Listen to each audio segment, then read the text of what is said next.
Hi, everybody. This is Bob Goodwin with Career Club, and welcome to today's Career Club LinkedIn Live. We're super pleased to have Ken Fenyo, who's the president of Coresight Research, on with us. Before we get started, if you're not familiar with Career Club, we're helping folks find careers that matter to them using proven sales and marketing techniques. Also, we want to announce that we've just launched an outplacement service called Next Placement. So if you know of anybody who is getting caught up in the layoffs that seem to be happening these days, we'd love to be able to help them as well. So please feel free to check us out at career.club. Please feel free to connect with me directly on LinkedIn, as well as follow Career Club. We're posting content pretty much every day and want to make sure that you don't miss any of it. This is a live stream, which means that you've got the ability to comment and ask questions. So first thing is, as you dial in, if you would like to let us know where you're listening in from, we'd love to see it. If you see this on delay, please remember you can also always download this as a podcast on whatever your favorite podcast platform is. And then lastly, I want to make sure before we get started that I say thank you to my colleague, Joey Pace, who is the magic behind the operations here and makes all this happen. So Joey, thank you. And with that, I'd like to welcome today's guest, as I mentioned, Ken Fenyo, who is the president of Coresight Research. Ken, welcome. Thanks, Bob. Thanks for having me. No, it is great to have you. So we've got a super timely topic talking about winning holiday 2022. And I can't think of anybody who is more dialed into all things retail than you are. So it's a pleasure to have you. As is our custom, before we get started, we always like to just do a little bit of an icebreaker. Helps people kind of get to know you as a human being as well. So we've got something we call Rock's Fab Five in honor of one of our friends, Rock Robinson. So just to get started quickly, where were you born and raised, Ken? So I was born in Los Angeles, although I only lived there for, I think, about 3 months. And I grew up most of my life in a town in New Jersey called Hohokus, which is H-O-H-O-KUS, which is in sort of the northeast part of New Jersey, close to New York City. So, no, very cool. So we lived in Morristown for 5 years. All so right, there you go. And then I know exactly where Hohokus is, hyphens included. Yes, it's quite an unusual name. It's often confused with Hoboken, which is a little further south. But it was a nice place to grow up. You can't really complain. It was a great little small town to grow up in. No, that's cool. And speaking of LA, hey, Charlie Bean, welcome. And then where did you go to school, Ken? Well, so I went to college out in Stanford, and then I went worked for a year in New York City, and then I went to law school in Boston at Harvard. So I've actually never really lived in the middle of the country. I've only lived on the coasts. It seems like I bounced between them east to west, and then right now we've lived in California for the last 20 plus years. So I guess now I'm a Californian, whether I want to be or not. Well, there you go. You're an adopted Californian. And then you said so a little bit about your family? Sure. I've been married now for, I think, 27 years. So it's pretty exciting. And then I have 3 daughters and 3 dogs. So quite the full complement of people and animals. So so 3 dogs. We even have a new puppy that we just got. So who's quite rambunctious. Cool. You may well hear in the background at some point during this session. No, I actually, honestly, that's one of the things that I really, if you can enjoy something about COVID, but just sort of, seeing people's real lives and, dogs and babies and the whole bit. So I think it's kind of cool. Hey, yeah, winds up being quite the handful. I wish at some level we were better at training the dogs than we've proven to be, but they are a lot of fun. I wish we did a better job with our 4 kids in that regard. And then, hey, Demet, hello from Istanbul. That's very cool. And Jesus, good to see you from Colorado. And then, Ken, you've had a very interesting career arc.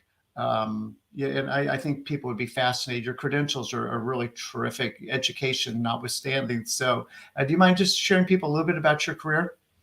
Yeah, sure. If I wind it all the way back, but I'll do the short version. I mentioned I had a law degree, and I wound up clerking for a year for a judge who was on the Ninth Circuit Court of Appeals in San Diego, which mostly convinced me I didn't really want to be a lawyer. And so I wound up going to McKinsey, which at the time was beginning to recruit people from a non-MBA background. So which turned out to be a great fun. Did a lot of work in media, entertainment. And eventually we relocated out to the West Coast, sort of at the end of that. Then I did a startup in the e-commerce space, which was sort of a dot-com boom and bust. Did a little more consulting for a firm called Profit, mostly around kind of marketing and customer analytics. Then I went to Kroger, where I ran loyalty and digital for them. As of those who don't know Kroger, they're the largest traditional grocery chain in the US. And that was great. We wound up launching a whole bunch of innovations, some of which maybe we'll chat about a bit later. And then after that, one of the things I did when I was at Kroger is I launched the first digital coupon program in the grocery space. And then I went to a startup called U Technology, which we then built out as the leading player of that technology. Definitely grew the company up. It was a great ride. And eventually we sold it to Kroger, of all people, all companies, I guess. And, after that, I wound up actually returning to McKinsey for a short stint. I would help start a group within McKinsey called Fuel, which was going to serve startup companies. I focused primarily on e-commerce and retail technology. Did that for a few years, and McKinsey was a great experience, but it was a very large firm. And so I was looking for something more entrepreneurial. And so then I left there and I joined Coresight Research, which is where I currently work. And we're a research and advisory firm that focuses on the intersection of retail and technology. So it brings together a lot of the things I'm really passionate about. And we're more of a startup, kind of scrappy startup, growing quickly in the retail world. And so it's been great to both have some of the focus on the key trends, but also a more entrepreneurial environment where we can figure out creative ways to serve our clients in the retail and technology world. No, and which is one reason I'm super excited to have you on, and obviously sort of the depth and breadth of your experience between the McKinsey stuff, working at Kroger, selling the business to Kroger, technology. I think it all really makes for a very interesting package. And hello, Hamza from Pakistan. And then super quick, where do we find, we talked about 3 daughters and 3 dogs, so I think I might know where this is going, but where do we find you when you're not at work? What kinds of things do you like to do? Yeah, so I'm pretty passionate about fitness and exercise. So I love to have a group of friends I go running with several times a week. I also will try to go to the gym and even do a little swimming, which is something I picked up in the COVID days when you couldn't do anything inside. So which is a nice change of pace. But otherwise, I really like to bake. So I bake bread, sourdough bread, if I have the time on the weekend, and then I also like to make various sweets, which I'm usually ordered to get out of the house. So I'll try to give them away to friends and others. But I do like to bake a cake. I cook too for the family. I'm sort of in charge of dinner, but I wouldn't say I have any particular skill at it. But I do like the sort of baked good end of it as well as bread. This is what I love about asking these questions. I had no idea about the baking stuff. I think that's super cool. So you touched just for a second on Coresight, at the intersection of retail and technology. Do you mind just sort of double clicking on that for half of a second? Like maybe like some of the use cases or ways that you guys Yeah, sure. We have three. So we have really 3 businesses that we focus on. So one of them is we have a syndicated research service that covers really all areas of retail and technology. So food, mass, drug, apparel, home and home improvement, looking more at the technology side, supply chain, in-store automation, things like that.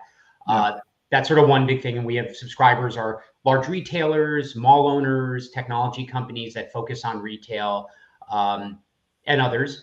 And then we have a second part of our business. We do a lot of custom research. So we'll work with technology companies, both big and small, who are trying to establish thought leadership or get the word out about their market and their products.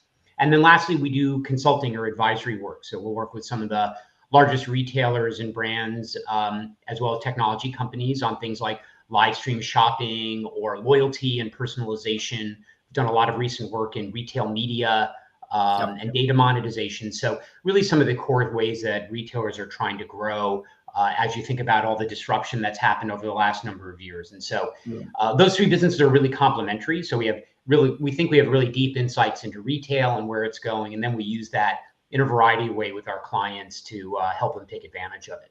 No, super cool. And so thank you. That was a great explanation. So today's topic is winning holiday 2022. And I think the timing is perfect to be having this conversation because it's all still pretty much right in front of us. So the first thing that I wanted to ask you about is obviously we are in and appears to be entering into more of a more challenging economic environment.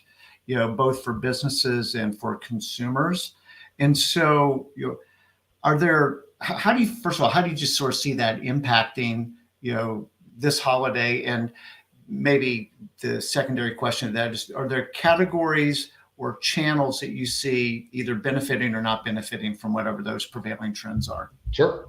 Well, I think it's going to be a very, I'm not sure interesting is quite the right word, but it'll be an interesting holiday season. So on the one hand, I think you're seeing a lot of mixed signals if I step back just a second in the economy. So some things like inflation have been hot and heavy. We've seen a lot of action from the Fed raising rates. That's causing all sorts of turmoil and choppiness in the economy. Dollar is strong, which has some pluses and minuses.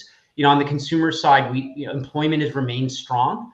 Wages have been going up. So it's not that it's all one story of being negative, but it's definitely a lot of choppiness and probably a little bit of uncertainty in where things are going to go.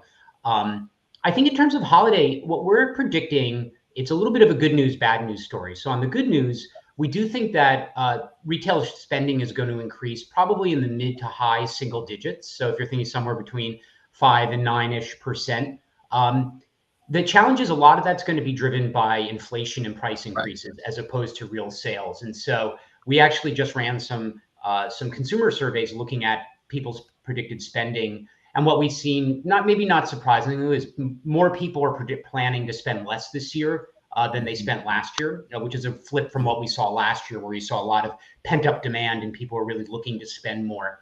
And I think what you're seeing is people are really buying less number of things, but they're paying more for them. So sales are going up, but really it's not because people are buying more. It's just because costs have gone up. And so when you look at real sales, so if you take out the effect of inflation, we're actually expecting to see a slight decline in sales over the holiday season. So you wouldn't necessarily see that in the top line numbers, but if you really kind of take out the sort of inflation part of it, we're expecting to see a decline in sales. Interestingly, it's about the same.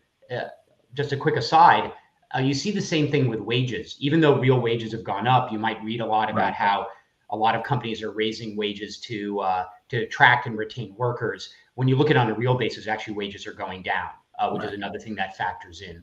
So I think what we see is we're definitely going to see high real nominal sales, probably negative real sales. I think the real more challenging thing for retailers are going to be we're really expecting profits to get squeezed and margins to get squeezed. And so you can see it in a lot of things. Walmart, Target, a number of apparel companies have all come out saying that they just have too much inventory. They bought up on things that had been selling well, clothing, home, things like that now are not as selling as well because people are shifting some money into things like food, which I'll talk about in a sec.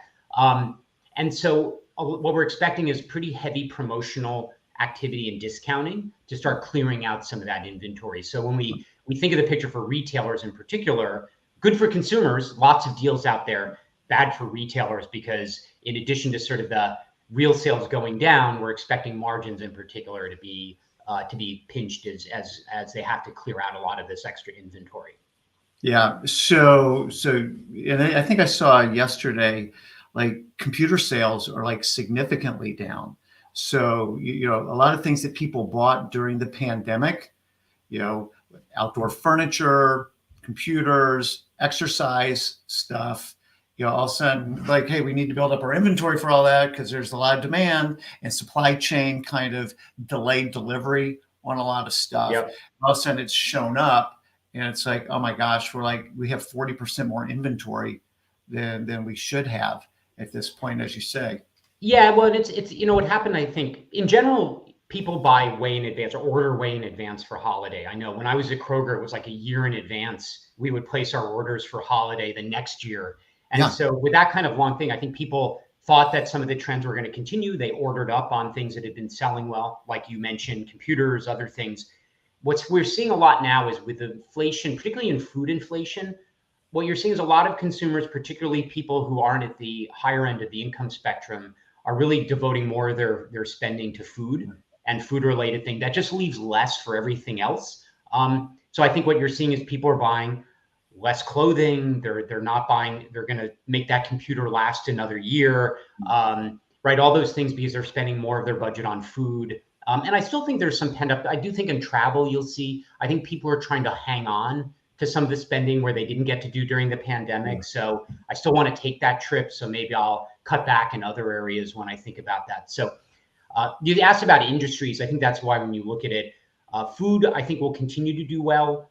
It's an essential. People have really not much choice but to invest and buy the food that they need. I think you're going to see a lot less spending on some of the discretionary items like clothing. That's been particularly soft. I know just even back to like second quarter, I had some of our clients in apparel saying that they were seeing real drop in sort of traffic in the stores, real softening of demand. So I just think people are not going to spend a lot on clothing. I think home and home improvement, I think, are areas where you'll see a lot of drop off, if only because I think people are spending more money in other areas, but also we have that pent up demand that everyone spent out over after COVID. And now you're kind of seeing the trough as you sort of bought the clothing, you upgraded your home. Maybe I can wait a year or 2 years before I do that again. So I think you'll see some of those changes between categories. Yeah, so I don't think of food necessarily as a gifting category. Are there gifting categories that you're more or less, optimistic about?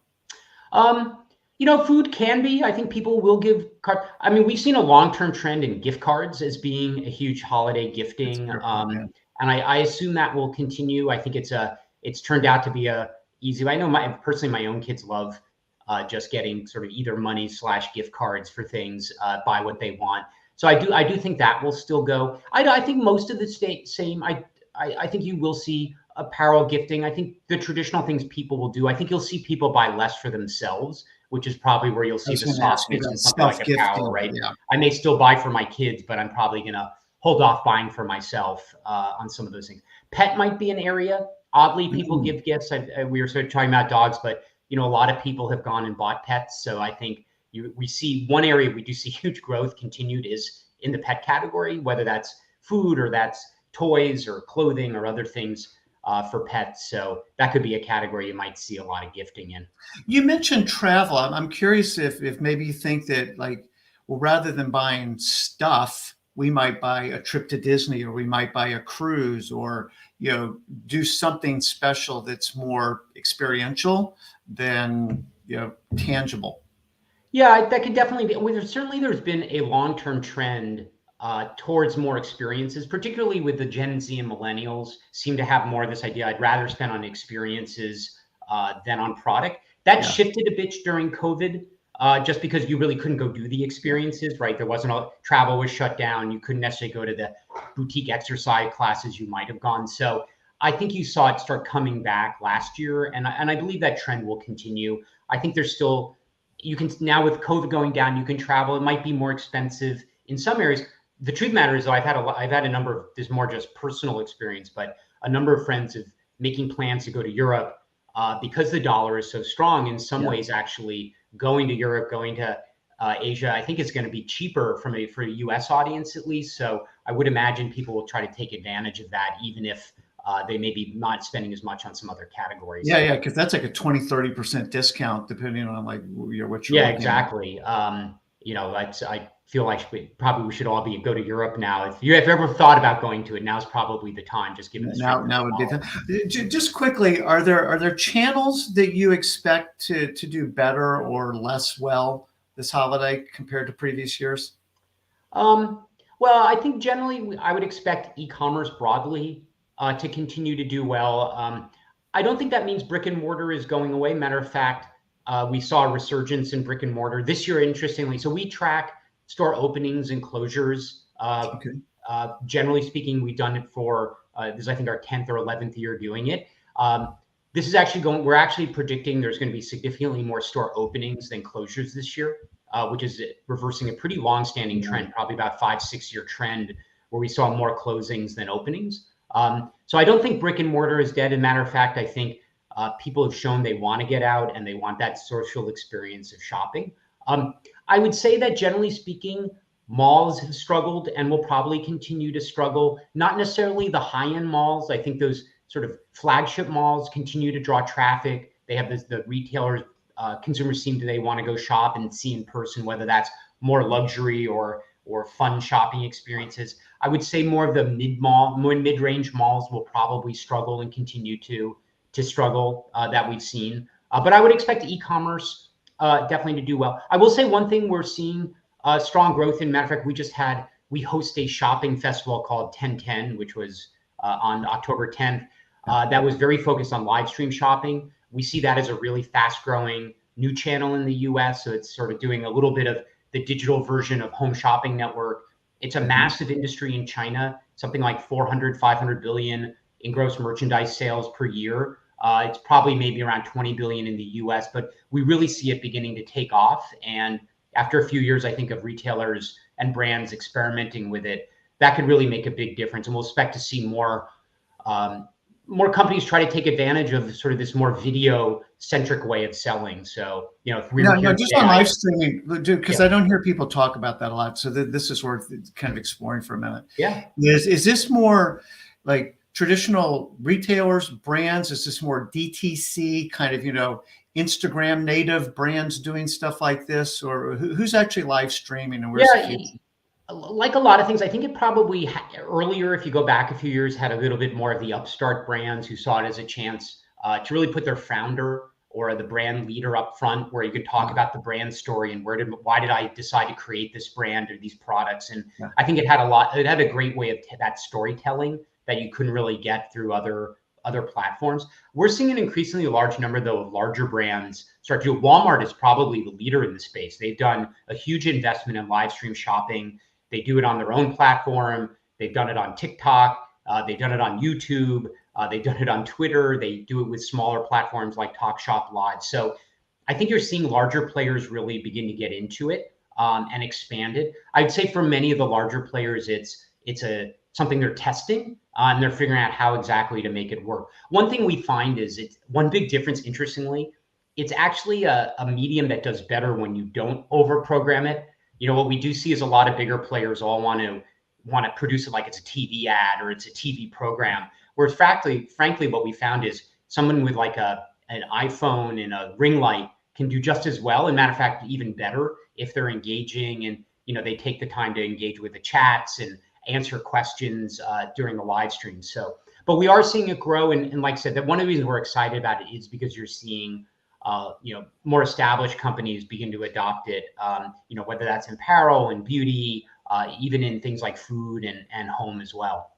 Yeah, well, so we had Paco Underhill on a few weeks ago, and one of the things that he talked a lot about is such a big opportunity, particularly in this inflationary environment, that we're not as rational as maybe sometimes we think that we are, but he said that a big opportunity for brands is to do more educating. And so like you just reminded me, like when you're talking about the food thing, like, let me show you how to do this, right? Which is like such a perfect use case for live streaming and being able to educate me on, hey, that looks cool. That looks like something I would like or my family would like or whatever. And you can actually learn something. And to your earlier point, it's not just sort of this, head-on commercial. It was, I actually learned something. It was entertaining, and I might actually want to buy that. Yeah. And I'd say, one of the problem of e-commerce, but it's certainly a characteristic of e-commerce, it is just by nature more transactional, right? I search for a product, I find it, I buy it. If you think about particularly Amazon, the nice thing about something like live stream shopping is it is more of an experience. You get somebody out there who is passionate about the product. They're going to explain how they use it, why they like it, why maybe they like it better than something else, or how you think about two different products that we offer. A lot of times what you have is a very active chat function. So you might have people asking questions of, does that come in a bigger size? How true to life is the color? Maybe they'll ask a question on food side about a recipe. Do you think this would go well with chicken if it's, if it's maybe a spice or something? And so I think that interactive experience, but also the chance for somebody to talk about the product in more detail, why they're passionate about it. It's just something you can't really get when you're just looking at a product detail page. Matter of fact, we're seeing, there's companies out there like Firework that are not just only doing live streaming, but creating more shoppable videos. So you could imagine this too, just being, rather than just looking at a product page and seeing the description, maybe I'll have a little snippet of video where somebody talks about it. You see that already in maybe things like, if you think about looking for a backpack, you'll have the video where somebody shows you taking stuff in and out. But it does give you a real feel for the item. It gives you a sense of why I should be excited about this. And, I know that one thing we do find on the live streams is that returns tend to be a lot less because people are getting a real feel and they're buying it because they really understand the product, not because they look at a quick detail and they're like, yeah, that looks fine. And then they get it and they're like, no, it's not what I wanted. So we do find one of the benefits of live stream shopping is this idea that you get fewer returns because people are more likely to really find the products that work for them and only buy that when they've gotten that extra detail. No, that's cool. Well, let's use this as kind of a pivot point, because I know that you guys, obviously have tons of expertise in the different kinds of tools, technology, strategies that retailers and brands can employ. So we've kind of doubled down on live streaming for a minute. What are some of the other things, whether it's personalization, you talked about retail media networks, yep. other things that retailers and brands can do to win this year? Yeah, and so, I guess if I look at a few things, we're definitely seeing a lot of activity around loyalty and personalization, retail media and data monetization. And then, like I said, some of these ways of really thinking about your e-commerce experience. Those are certainly three ways I think we see retailers both investing in and really should be investing in. I think on the loyalty side, one thing we're seeing is it's getting more and more expensive to acquire customers. At the same time, with prices going up, loyalty is more of a challenge. We definitely see consumers more open to switching, right? If they find something at a lower price or if they find a better experience. And so we do think it's important for retailers to think more about loyalty. And that really is a few elements. I think thinking about it more as an experience. I think you see a lot of loyalty, or retailers really think about loyalty as a discount. Let me give an extra discount. And really what you find is, while everyone wants a discount, whenever we test this, it's not like people say, no, I really don't want to save any money. I'd rather spend more. I mean, everyone wants a discount. But when you look beyond that, people do value more of the intangible benefits, right? And even in retail, they really look for things like, can I get early access to a sale? Are there special things that are exclusive to people who are loyalty members? Think about Nike does a great job at this, right? The drops that are just for their members, or the early access to a sale because you're a member of a program. Those things have real value. And honestly, they don't really cost a lot.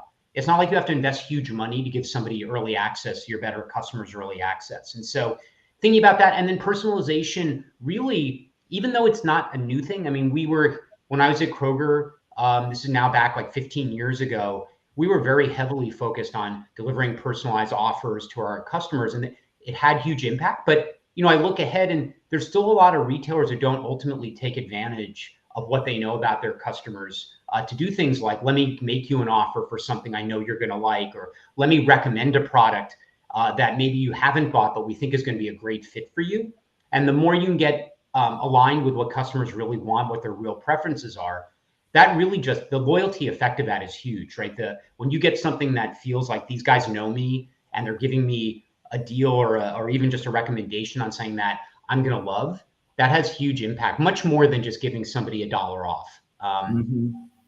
Can you explain? Go ahead. Oh, no, go ahead. I was going to talk a little bit of retail media, but. Well, that's where I was getting ready to go. I really want to hear how you would think about encouraging, particularly brands, to best leverage, retail media network, and maybe just a small definition of what you mean by that. Yeah, so there are a lot of definitions out there. To me, retail media is really about retailers using the data that they're capturing on customers to deliver advertising or even other marketing on their own website, and then as well off-site or on third-party websites. And that could, for the retailer's own web, that could be their own websites, but it'd also be in store. And so it's the idea of how do you add relevant additional content, but where the retailers can make some alternative revenue off it, as well as drive sales. And so if I think about Kroger for a second, or Walmart, I go online, I'm searching for, let's say, mac and cheese. The idea is that one of the brands who sell mac and cheese can come on and say, well, I want to make sure they see my product when they're searching for mac and cheese. And so an obvious example of where you see an ad could be Kraft could advertise their mac and cheese. They could do that in a variety of ways. That could be a sponsored search ad. It could be a display ad.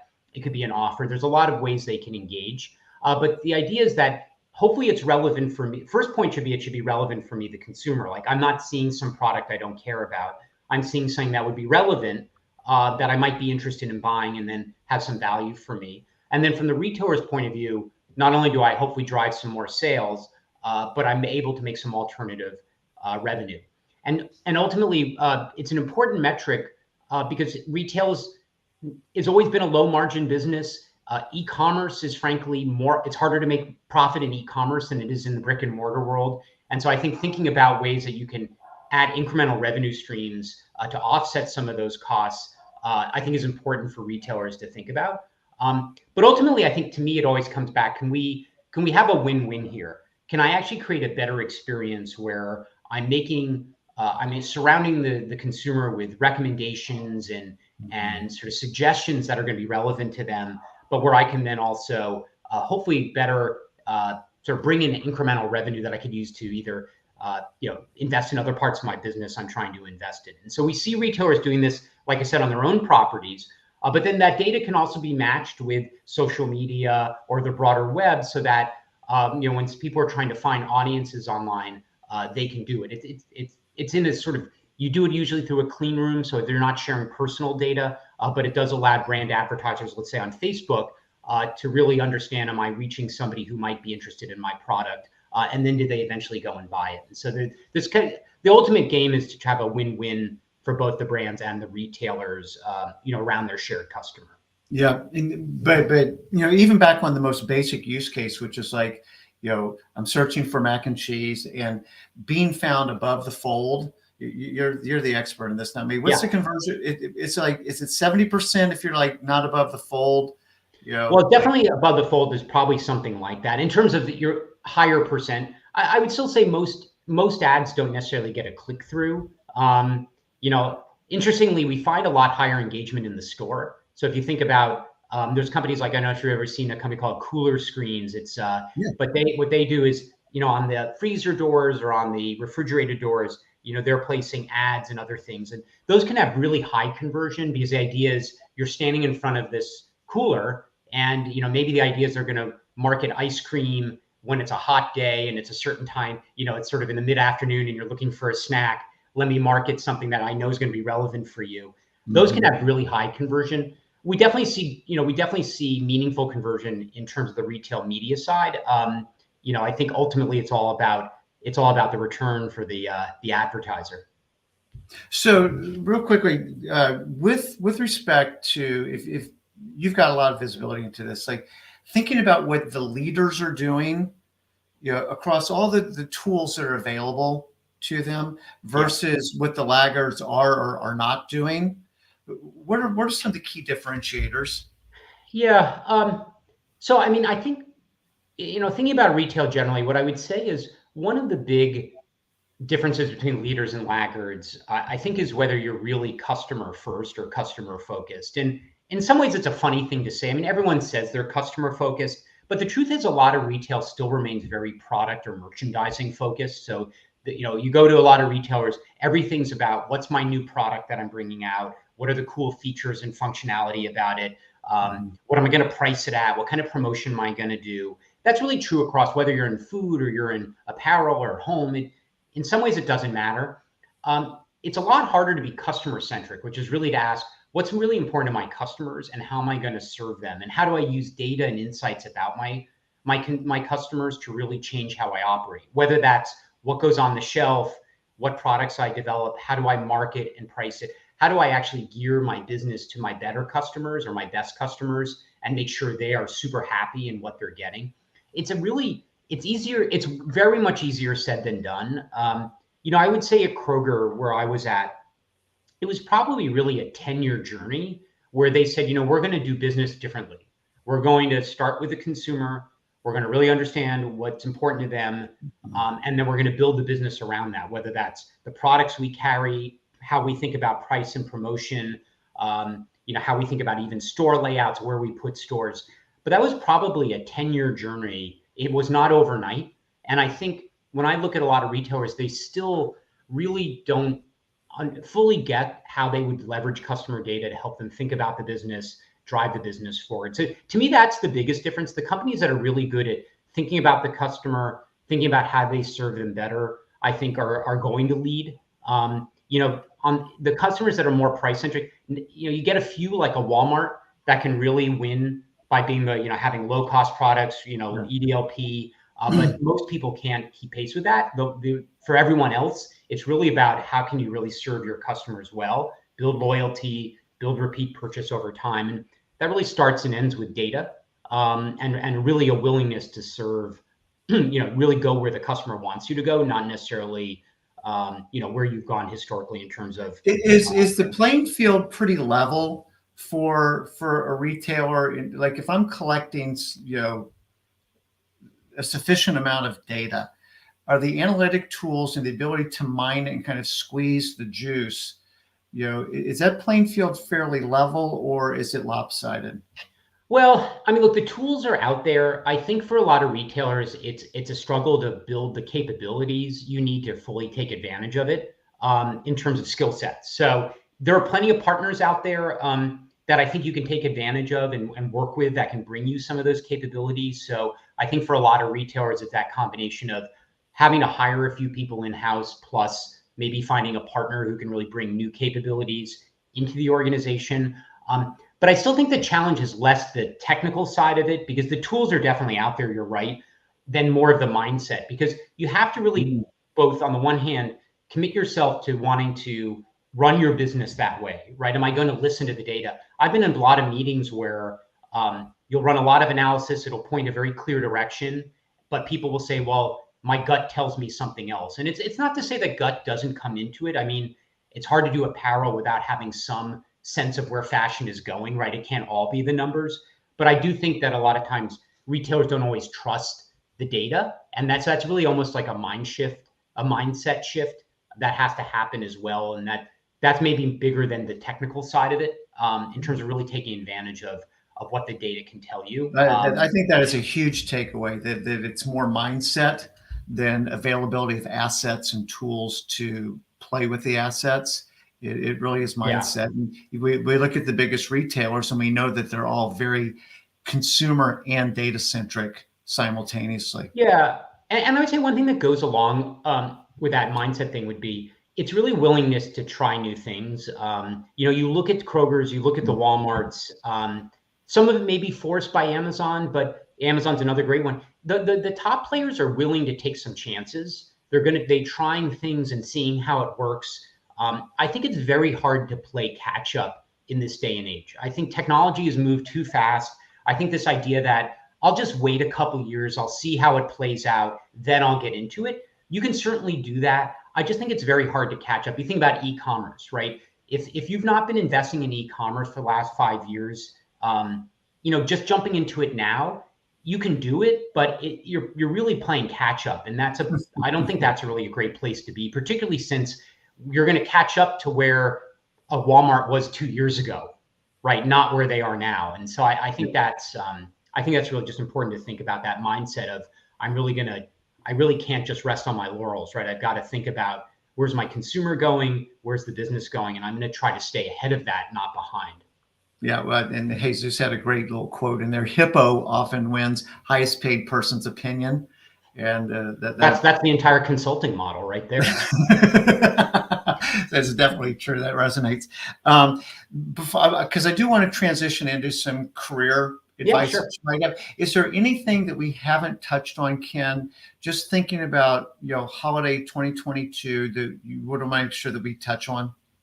Not necessarily for holiday. I think we've covered that. I will say maybe one quick point I would make would be that there's definitely a difference on the customer side. And so we've been talking about customer.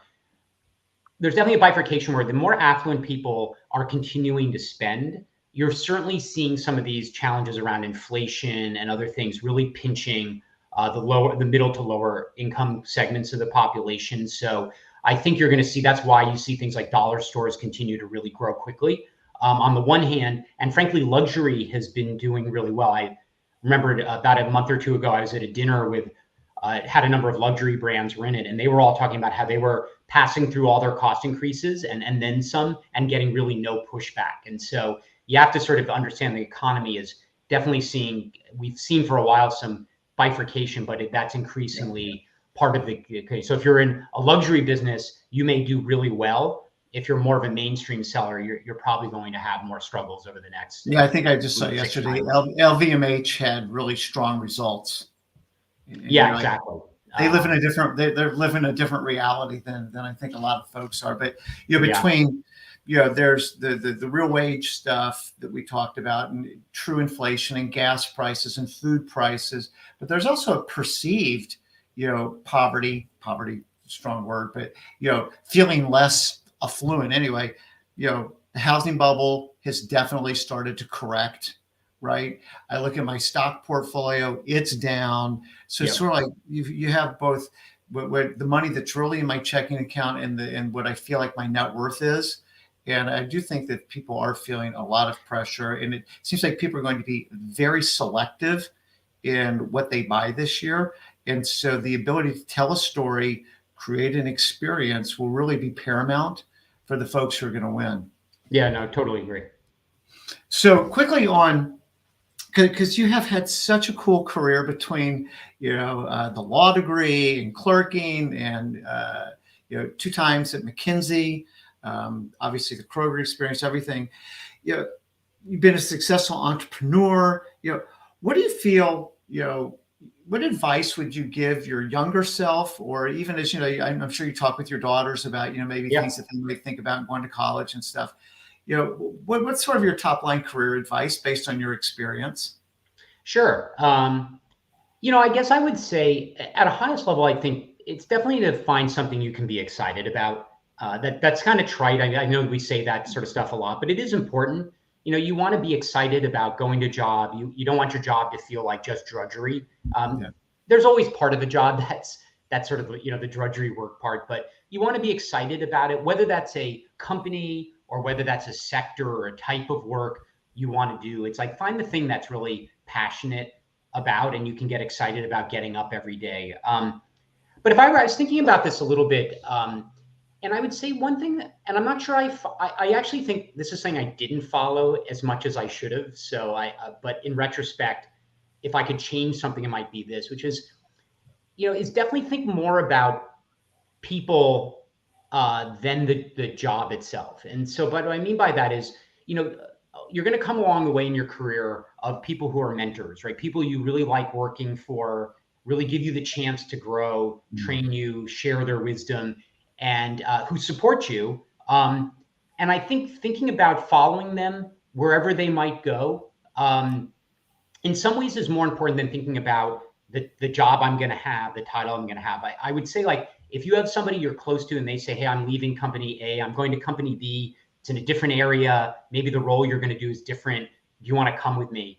I'd go with that person, right? Because the opportunity, in some ways, that's where you get the real meat of your career. And I think it opens up more doors than you're going to suspect. A lot of times you tend to fall back on, well, what's my title? What am I going to be doing? And I really think in retrospect, like I'm thinking now in my own career, like there's a few times in some ways if I could do one thing or a few things differently, it might be a few times I should have just followed somebody who I considered a mentor, who maybe the opportunity wasn't exactly what I would have picked next, but I think in retrospect, it would have opened up a lot of opportunities that maybe I didn't even realize I was going to have at the time. And ultimately, you can think about that in terms of companies. I'd rather be at a place where I really enjoyed my team, my coworkers, and enjoyed the experience is a little more important than having, you know, that next step up title. Because that stuff will all come. We're always impatient when we're younger. We think it should come right now. But it's much better to be with people who are going to mentor you and provide a great team experience than it is necessarily just to get the, you know, like I said, the next, you know, a couple dollars more. Yeah, the one build, or, you know, not even build, but just sort of agreeing with you is, like, when we're consulting with clients, particularly when they want to go in a fairly different direction, make a bit of a shift, you know, one of the things that we coach them on is that's okay, but oftentimes that's going to be because the person who's in that different industry than what you've been doing is somebody who already knows you. And the headline I would put on that is trust. And so when you're following somebody, like, you know, you had a great boss at company A and now they've moved on to company B. And it's like, I'm not really sure I wanted to be in the trucking industry, but I really liked working for Susan. She's such a great boss, right? There's trust. Yeah. And I think that just has almost everything to do with the quality of the experience, irrespective of, as you say, title, industry, whatever. Yeah, no, I agree. And I think it's a little, it's again, it's almost a thing you don't necessarily think about. It's almost like, oh, I'll always, finding people who you really work well with and trust you and support you. It's not that there's only one out there in the world, but they're also it's not like every place you go, you're going to find that. So I think when you do, particularly when you're earlier in your career, I think I would definitely recommend that, just as a way to think about it. Ultimately, the hardest thing about being younger is you don't realize a career is kind of the long game, not the short game, right? I think we all think about the current job, the next job, but ultimately you're thinking about a 10, 20, 30-year career. It's not going to be it's in most cases not a linear line. Well, you took the word out of my mouth. That's what I love about your career is it's very nonlinear, and to see that you can end up in a very good place in a nonlinear way, which I think is cool. Last question. You've done a lot of hiring in your career. What are some of the talent attributes that you're interviewing for that really resonate with you? Sure. Well, for me, I'd say I have a few things that I look for. I'd say one of the first things I think about is somebody quick on their feet. And by that, what I mean is you want smart, but I prefer in terms of, book smart's great, people with degrees from great schools. I think I've been lucky to go to some good schools, but frankly, having gone to good schools, I don't think that's the be all and the end all. I'd rather have somebody who's has a bit more street smarts, somebody who can react quickly to questions, who seems like maybe have a bit of a wit. I think all that, because really when you get into business, you're not going to have weeks or months or years to analyze every problem, right? You want people who can think quickly, can kind of process information quickly, kind of come up with at least an initial hypothesis. Maybe you'll test it later. So that is one thing I look for. I like people who seem quick on their feet. Along with that, though, it's sort of the confident, but some degree of humility, right? You don't want the super arrogant person. Ultimately, business, I feel, is a team sport. It's really about building the team and having the team work well. I've had a few times where you've had the superstar employee, huge talent, but frankly, no one likes working with them, right? They're difficult. They can be abrasive. And honestly, it's some way, I found in most cases, their talent is outweighed by the problems they cause for the team. And so I'm usually looking for somebody who I think will fit in with the team, who will add to the team and sort of be somebody who wants to roll up their sleeves and pitch in, not somebody who, expects to be treated, sort of as special all the time. And then, I would say the last one is I do like leadership. This is a little bit of a McKinsey one, but I do think it resonates, which is, you want people who want to take on more responsibility, right? Have people shown in the past that they're willing to step up and take a leadership role? Whether that could be if you're right out of college, that could be you were a leader in one of your college clubs, or you played sports and you had a leadership role. It could be at an early job you stepped up and took on maybe a new project that was a bit out of your comfort zone. I think you're looking for those people who want to take on more, and have shown some ability to motivate other people. Because ultimately, when you bring in somebody, I'm always thinking when you bring in someone, you want to see that this is the kind of person who's going to grow and be able to take on more responsibility over time. And not everyone necessarily wants that. Some people want to be told where to go, but what I find is that, the best people are the ones who want to grow, play that team game, but also over time are going to be both willing and able to take on more leadership and sort of grow with the company. Yeah, no, that's great. And I like how you one team sport. That's great. Yes. Nobody's a lone ranger at work ever. And so it's definitely a team sport.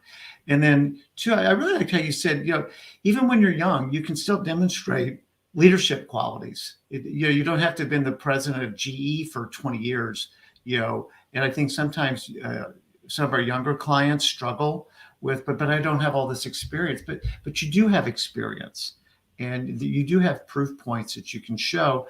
And if you don't, that's something that you can start to fix immediately, is by trying to identify and embrace a leadership opportunity and start to build those skill sets. It even reminds me a little bit of what you were saying earlier about, being customer centric, and like how long it took, Kroger to do that. What do they say? The best time to, planted a tree was 10 years ago. The next best day is today. Yeah, exactly. So you might as well get started when you can get started. And by the way, I love Charlie's comment here, improvise, adapt, and overcome. And that is sort of the trick, because work isn't a straight line either, right? And, unfortunately, sometimes the clients didn't get the script. Yeah, no, absolutely. Yeah, I think you have to look. I mean, if there was a cookie cutter approach, then right, every company would be super successful, right? I think especially particularly when you're at a smaller company or more of a growth stage company. I think being willing to try things and sort of take setbacks in stride and use them as a chance to figure out how do we get better, I think is important. I think that's been true in big companies too. But definitely if you're at a little smaller company, you really have to think ahead, right? Ultimately, that's what it comes down to, right? Can you be creative and look ahead, and then do you have the kind of team and people who are willing to take some chances and really go after what could be a big opportunity. Yeah, that ultimately for me is what makes work fun. So I want to be mindful of the time here. This has been great, Ken. I knew that you would crush it, and that we had so many good insights that came out of this. I'm looking forward to re-listening to this and really kind of, taking it in a bit more.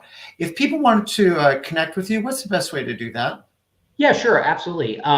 Probably the best way is if you want to get me by email, I'm at Ken Fenyo. It's actually all one word, KenFenyo at Coresight, CoreSight.com. And you can also, if you want to just check out our website, we're at www.coresight, Coresight.com. And we have a bunch of, you definitely have some free research on the site. And if you certainly want to talk more about any of the topics we talked about today, or you see on the site, just let me know. I'd love to. Yeah, and I would highly recommend people do that. I've downloaded a couple of the white papers myself in preparation for this, and really, really strong content. So, Ken, thank you so much. What a pleasure to have you. Yeah, thanks for having me, Bob. I appreciate it. It's been a great chat.